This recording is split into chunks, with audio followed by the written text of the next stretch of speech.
I wanted to make this video highlighting some of the main points of the debate last night for Andrew Yang. He's been rising in the polls. He was one of only 7 candidates to qualify for the debate, and he's doing a lot better than most people really thought that he would. And then I'd like to bring in Senator Yang and Mr. Steyer for follow-ups. Mr. Yang, 45 seconds on the issue of nuclear energy. Well, first, we should obviously be paying to relocate Americans away from places that are hit by climate change. We're already doing it. We relocated a town in Louisiana that became uninhabitable because the sea levels rose. And we know that town is not alone. That's playing out in coastal areas around the country. The question is, do you leave that town on its own to fend for itself, or do you come together as a country and say, we need to protect our people from climate change? Part of my plan is literally called Move People to Higher Ground, because that's what we need to do. And that's literal and figurative. Here in California, it's forest fires and forest management. On nuclear power, I agree with the research. We need to have everything on the table in a crisis situation, which this is. Other countries have had success with nuclear power, and the next generation thorium reactors have a wealth of potential. Thorium is not radioactive the way uranium is. It doesn't last as long, and you can't make a weapon out of it. If we're going to innovate our way out of this, as Elizabeth is saying, then we have to have nuclear on the table. Thank you, Mr. Yang. Mr. Yang, I want to switch topics to you, Mr. Yang. A new question. The Democratic Party relies on Black, Hispanic, and Asian voters, but you are the only candidate of color on the stage tonight, and the entire field remains overwhelmingly white. What message do you think this sends to voters of color? It's both an honor and disappointment to be the lone candidate of color on the stage tonight. I miss Kamala, I miss Cory, though I think Cory will be back.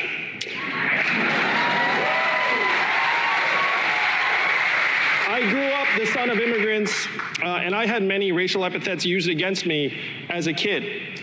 But Black and Latinos have something much more powerful working against them than words. They have numbers. The average net worth of a Black household is only 10% that of a white household. For Latinos, it's 12%. If you're a Black woman, you're 320% more likely to die from complications in childbirth. These are the numbers that define race in our country. And the question is, why am I the lone candidate of color on this stage? Fewer than 5% of Americans donate to political campaigns. You know what you need to donate to political campaigns? Disposable income.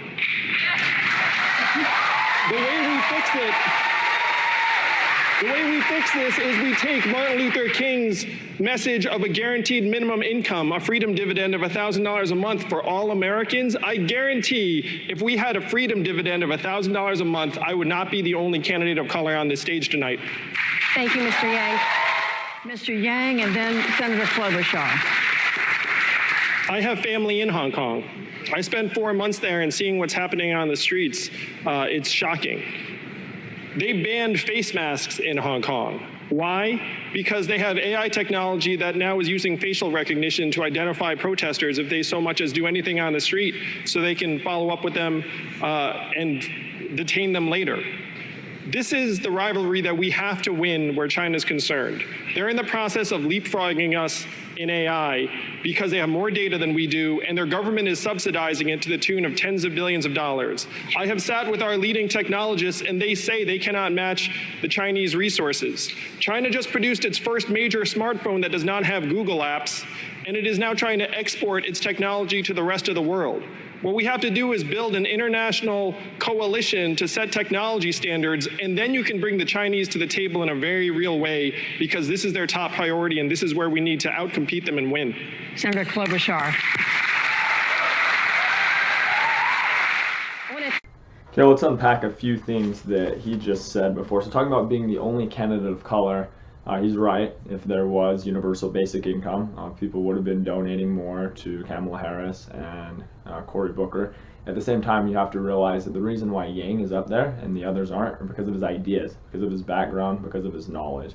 The things that he's promoting have never been promoted before. He's appealing to a wide audience, and they're doing a good job with branding themselves.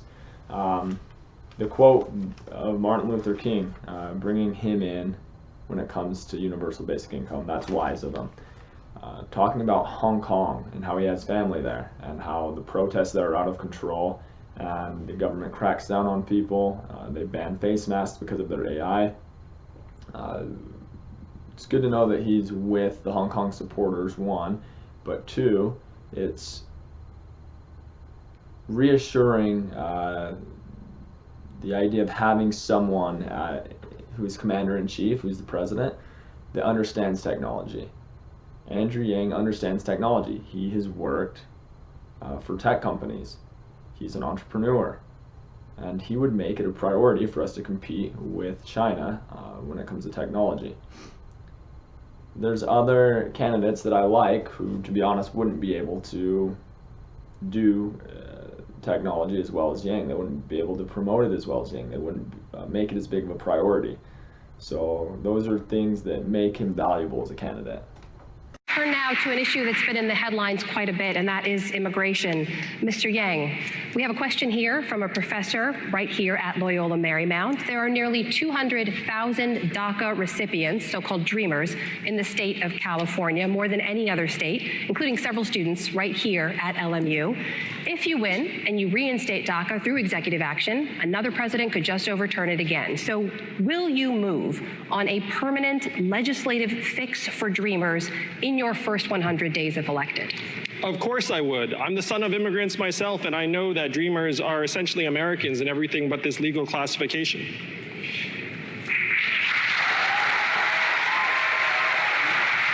I just want to return to this conversation because I think it's core.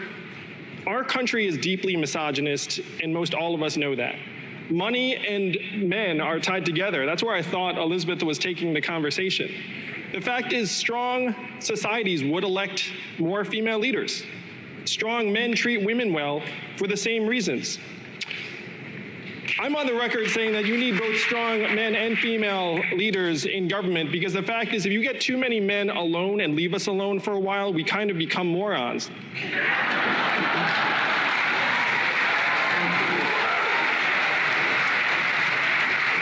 So it's related to our campaign finance rules, because right now the fact is we operate in a fundamentally anti-woman marketplace, and that includes the marketplace for politicians. If we were to put 100 democracy dollars into the hands of every American voter, instead of 5% contributing, you'd see that rate skyrocket to 50 or 60%, and you'd have many, many more women who would run for office because they don't have to go shake the money tree in the wine cave. Thank you, Mr. Yang.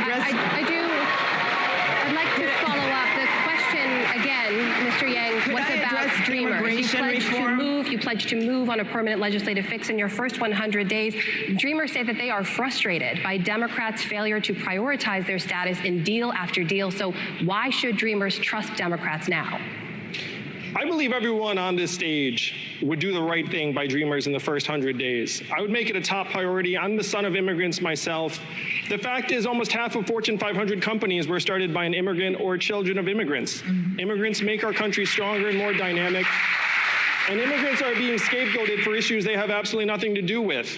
If you go to the factory in Michigan, it's not wall-to-wall immigrants, it's wall-to-wall robot arms and machines. We have to send the opposite message of this administration. And as your president, I think I could send a very clear message where if you are considering immigrating to this country and I'm the president, you would realize my son or daughter can become president of the United States. That's the opposite of the current administration, and that's the message I would love to send to the world. Thank you, Mr. Yang. Senator Sanders, a related question. Thank you. Mr. Yang, I didn't hear a specific answer from Mr. Steyer. Can you outline specific steps that the government should take to help integrate these young people into the workforce and into their local communities? I would love it. I have a son with special needs. And to me, special needs is the new normal in this country. How many of you all have a family member or a friend or a neighbor with special needs or autism? If you look around, most hands went up.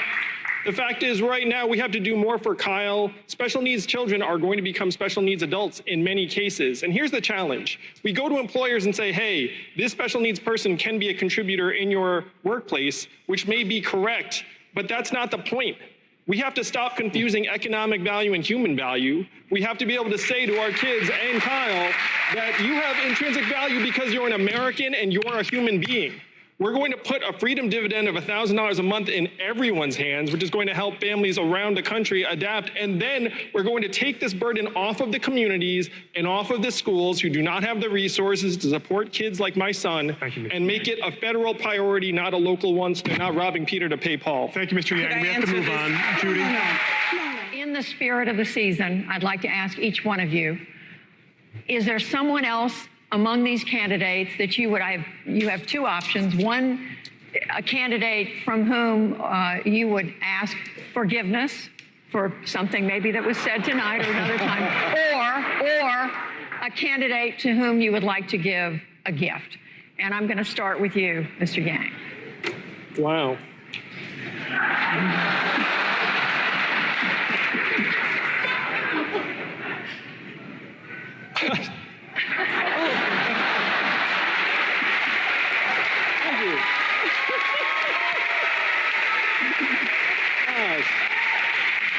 We could do a labor action and just all go on strike on this one, Andrew. I don't think I have much to ask forgiveness for. You all can correct me on this. In terms of a gift, Elizabeth has done me the honor of starting to read my book. Yes. I would love to give each of you a copy of my book.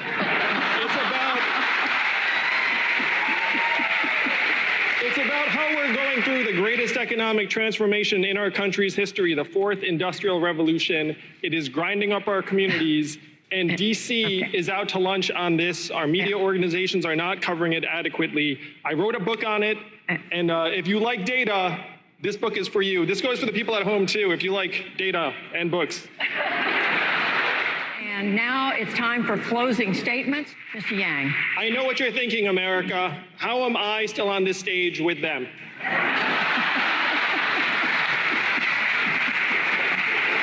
Our campaign is growing all the time because we are laser focused on solving the real problems that got Donald Trump elected in the first place.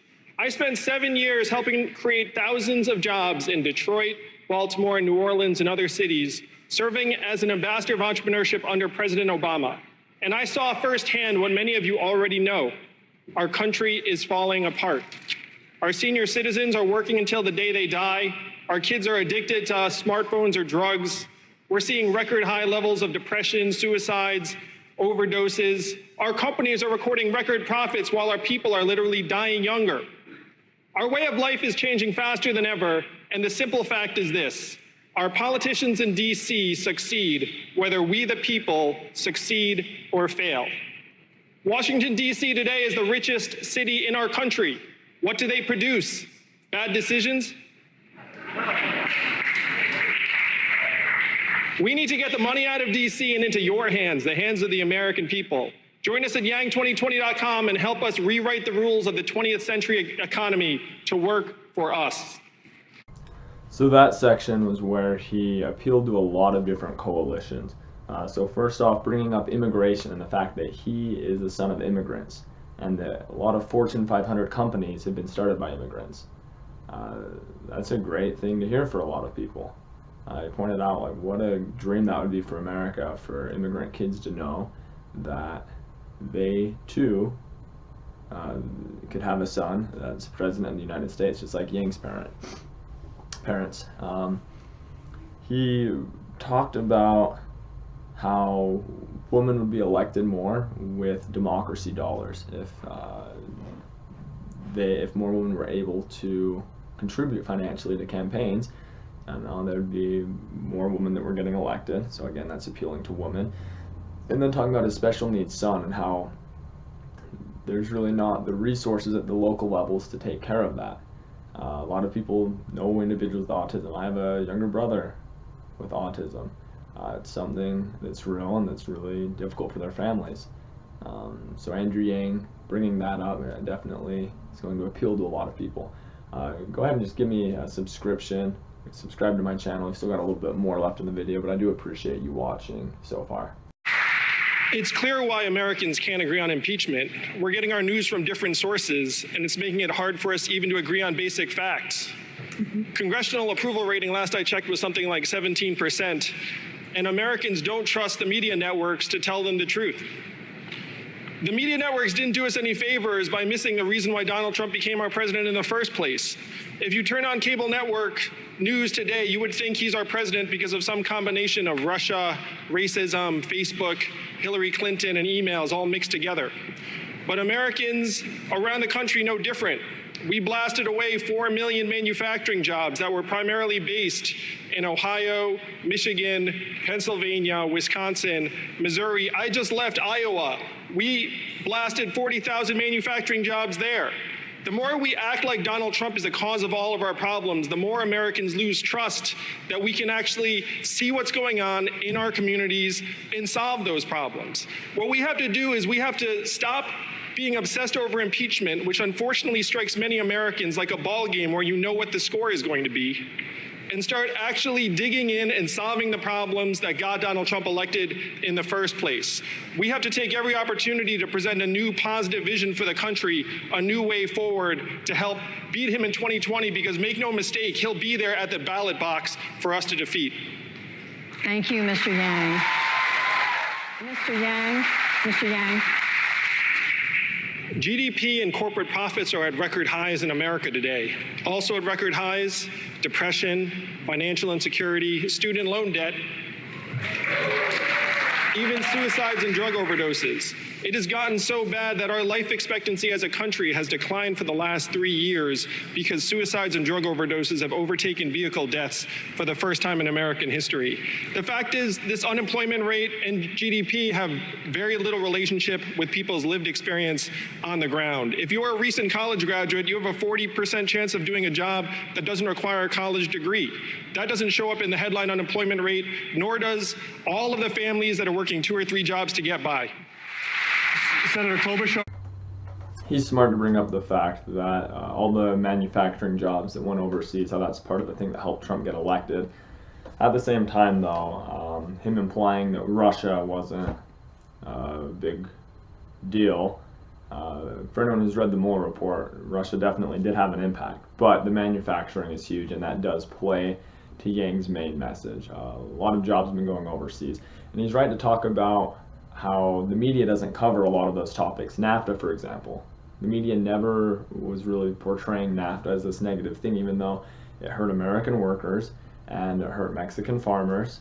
So he's right to point out that focusing completely on Trump is not sufficient. You have to look at bigger problems. You have to look at the ideas of why Trump did get elected in the first place. And Andrew Yang is looking at a lot of those problems. Automation, globalization, wealth inequality.